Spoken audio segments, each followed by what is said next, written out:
안녕하세요. 홈포인트의 염동훈 매니저입니다. 지난 시간에 단열재에 이어서 많은 분들이 궁금해하시는 창호에 대해서 한번 짚어보려고 하는데요. 창호를 고르실 때 주의점 부분에 대해서 오늘 한번 짚어서 한번 보여드리도록 하겠습니다.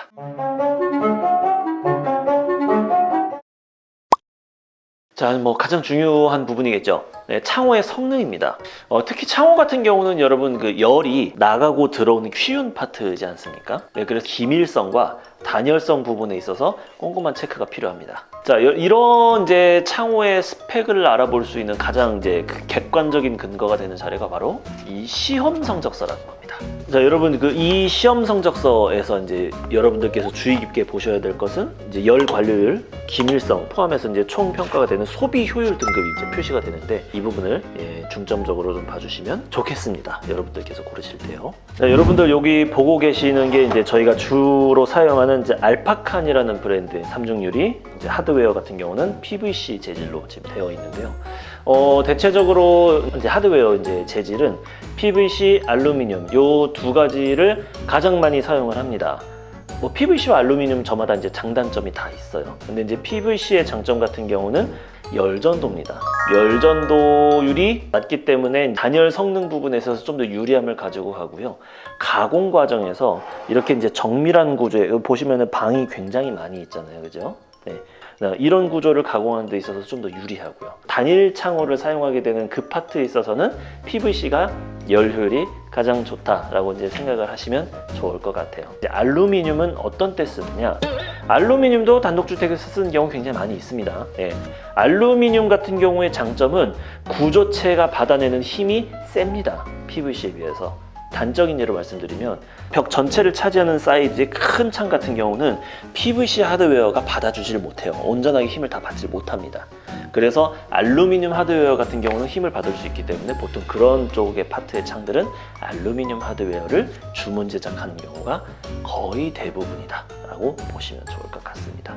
물론 이제 알루미늄이라는 금속 재질 특성상 이 PVC보다 열전도율은 조금은 떨어집니다. 측면을 이렇게 보게 되면은 이 방들의 개수와 형태 그리고 기밀에 따라서 단열 성능에는 유의미한 이제 차이를 보인다 생각하시면 좋을 것 같아요. 왜 우리 여러분들도 이제 겨울 같은 때 이제 옷을 두껍게 우리 껴입잖아요. 네, 마찬가지입니다. 창호도 이런 방들이 그 옷의 역할을 해서 얼마나 이제 그 공기층이 여러 겹으로 잡혀져 있느냐 요거에 따라서 단열적 성능이 좀 차이가 난다. 자, 자료 화면에서 지금 보이시는 창호와 저희가 사용하는 알파칸 창호를 비교해 보시면 확실히 차이가 느껴지시죠? 자, 또한 이 부분은 창호의 간봉이라고 합니다. 유리와 유리 사이의 간격을 벌려줘서 단열재 역할을 할 수 있는 아르곤 가스 등을 넣어주는 역할을 합니다. 자, 그런데 이제 이 간봉 같은 경우가 이제 알루미늄 소재로 만들어내는 경우도 있어요. 그래서 이 간봉 부분 같은 경우도 PVC냐 알루미늄이냐 이것도 갈라질 수 있습니다. 내가 어떤 창을 하고자 하는 거에 따라서 간봉의 재질 같은 경우도 잘 골라서 하시는 게 중요하겠죠. 그리고 여기서 이제 여러분들한테 팁을 하나 좀 말씀을 드리자면은 우리가 보통 유리 두께를 얘기할 때 24mm, 35mm, 39mm 막 이제 얘기를 하잖아요. 이 한 장 한 장의 그 두께를 말하는 게 아닙니다. 그러니까 아르곤 가스가 포함해서 들어가는 이 유리 전체의 폭의 이제 길이를 우리가 사이즈별로 얘기를 하는 겁니다. 참고로 여러분께 말씀드리면 보통 가정용으로 사용하는 창호 있지 않습니까? 사용되는 유리의 보통 이 두께는 5mm 정도, 그 정도가 되고요. 유리 장수가 중요한 게 아니라 이 안에 있는 이 아르곤 가스 층이 단열 성능에 있어서 더 중요하고 그것보다도 더 중요한 것은 이 하드웨어의 재질과 이 하드웨어 내부의 방의 구조, 기밀 이런 것들이 가장 큰 역할을 한다. 이렇게 정리를 해서 보시면 좋을 것 같아요.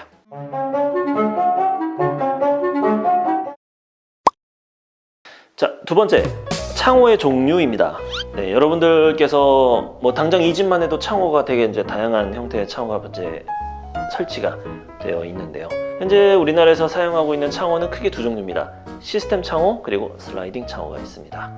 단독주택 같은 경우는 시스템 창을 사용하는 비중이 엄청나게 많이 높아졌죠. 그와는 다르게 아파트, 다세대 주택 이런 데 같은 경우는 대부분이 이제 슬라이딩 창호를 사용을 하죠. 슬라이딩 창호의 경우에는 열고 닫는데 우리가 익숙하고 편리할 수는 있습니다. 근데 이제 슬라이딩 창호는 이제 풍지판과 모헤어를 통해서 기밀성을 관리하기 때문에 빈틈이 생길 수밖에 없어요. 특히 이제 모헤어 같은 부분은 사용할수록 마모가 되기 때문에 3년에 한 번씩 교체를 해줘야 되고요. 만약에 그렇지 못한다면 외부에서 바람이 불면 우풍이 들어오기도 쉽고 단열 부분에서도 취약한 부분이 생기게 됩니다. 시스템 창호 같은 경우는 이렇게 이제 창틀과 창이 이제 만나는 부분에 이런 식으로 이제 별도의 패킹이 달려서 나옵니다. 그리고 또 만나는 부분과 이어지는 이 부분, 말랑말랑한 부분에 이제 고무 패킹을 통해 유리와 창이 이제 완벽하게 외기를 차단해 주게끔 이제 시스템에 잡혀져 있기도 하고요. 슬라이딩 창호 부분에 비해서는 단열적인 성능이 좋을 수밖에 없어요. 이 열 사진에서 보시는 것과 같이 슬라이딩 창호는 구조재와 단열재 사이 부분에서 열교 현상이 발생하는 반면에 시스템 창호는 구조재까지 차가운 기운이 들어오지 못하는 것을 확인하실 수 있습니다. 자, 또 이제 이런 시스템 창호 안에서도 두 가지로 나눠지게 되는데요. 미국식 시스템 창호와 독일식 시스템 창호입니다. 불과 우리나라가 몇 년 전까지만 해도 이제 기후가 겨울에 이렇게 급격하게 추워지는 비중과 여름에 급격하게 더워지는 이게 폭이 상대적으로는 낮았어서 미국식 시스템 창호를 사용한 단독주택도 꽤 많이 있었습니다. 근데 요즘은 미국식 시스템 창호가 조금 쉽지 않기는 해요. 물론 뭐 이제 그 중부지방 남쪽 부분에 아직까지는 그런 기후적 폭이 덜한 남부지방 같은 경우는 미국식 시스템 창호를 많이 쓰기도 하고 그 창호를 쓸 수 있는 환경도 되는 지역들이 많이 있습니다. 근데 이제 예를 들어서 저희 경기도 중북부 사이 좀 되는 그 정도의 기후를 가진 곳 같은 경우는 아무래도 미국식 사용하기는 조금 단열 성능이 약간 모자랄 수 있어요. 자, 그래서 이제 미국식과 독일식의 차이점은 어느 나라에서 생산을 했느냐가 아닙니다. 바로 미국, 그러니까 북미 지역과 유럽 쪽에서 사용하는, 그러니까 주로 사용하는 지역이 어디인가에 따라서 이런 이제 무슨 식이다라는 이름으로 분류를 하고 있는 건데요.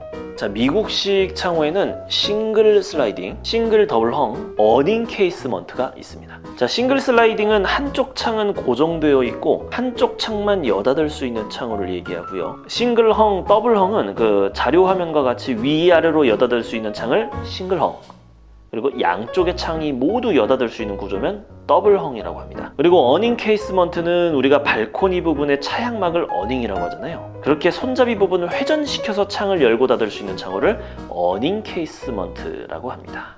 자, 여러분, 그리고 독일식 창호에는 리프트 슬라이딩, 턴 앤 틸트, 프로젝트 PJ가 있습니다. 자, 시스템 창호 같은 경우는 아까 여러분들께 말씀드렸던 특징이 그 기밀성 부분에 있어서 좀 탁월하다고 말씀을 드렸잖아요. 그러다 보니 부속품이나 부속 철물들 같은 경우가 종류가 굉장히 많습니다. 그러다 보니까 상대적으로 무게가 무거운 축에 속합니다. 이런 부분을 보완하기 위해서 리프트, 즉 창호를 들어 올려서 마찰을 줄여서 쉽게 여닫을 수 있게 한 창호가 바로 리프트 슬라이딩, 줄여서 LS라고 합니다.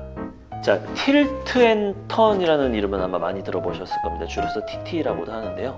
심지어는 이제 이 TT를 그 시스템 창호의 명칭으로 알고 계시는 분들도 있을 정도로 굉장히 많이 들어보셨을 거예요.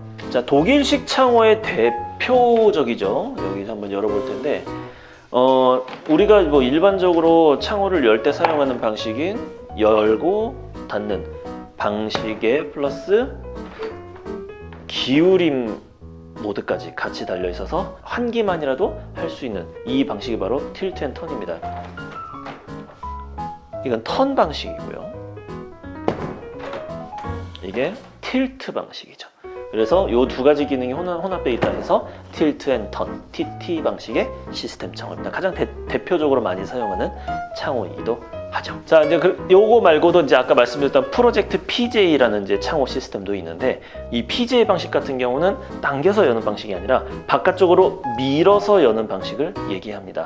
그런데 가장 사용 빈도가 낮은 창이라고 보시면 됩니다. 외부에 이제 센 바람이나 흐름에 의해서 창호가 무리해서 갑자기 확 열리거나 이런 부분 때문에 리스크가 조금 있다 보니까 아무래도 안쪽으로 열리는 방식을 그래도 많이들 좀 이제 쓰신다라고 이제 생각하시면 될 것 같아요.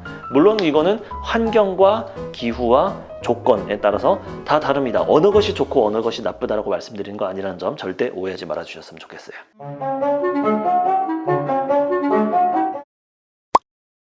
자, 오늘 이렇게 각 창호의 종류와 그리고 이제 창호를 선택할 때 여러분들께서 주의할 점이 무엇인지에 대해서 한번 알아봤습니다. 여러분들께서 꼭 내 집에 잘 맞는 창호를 선택을 하셔서 겨울 따뜻하게 보내시기를 바라겠습니다. 자, 그럼 이번 영상은 여기까지 하고요. 다음에도 또 꿀같은 단독주택 지식으로 여러분들 찾아뵙도록 하겠습니다. 감사합니다.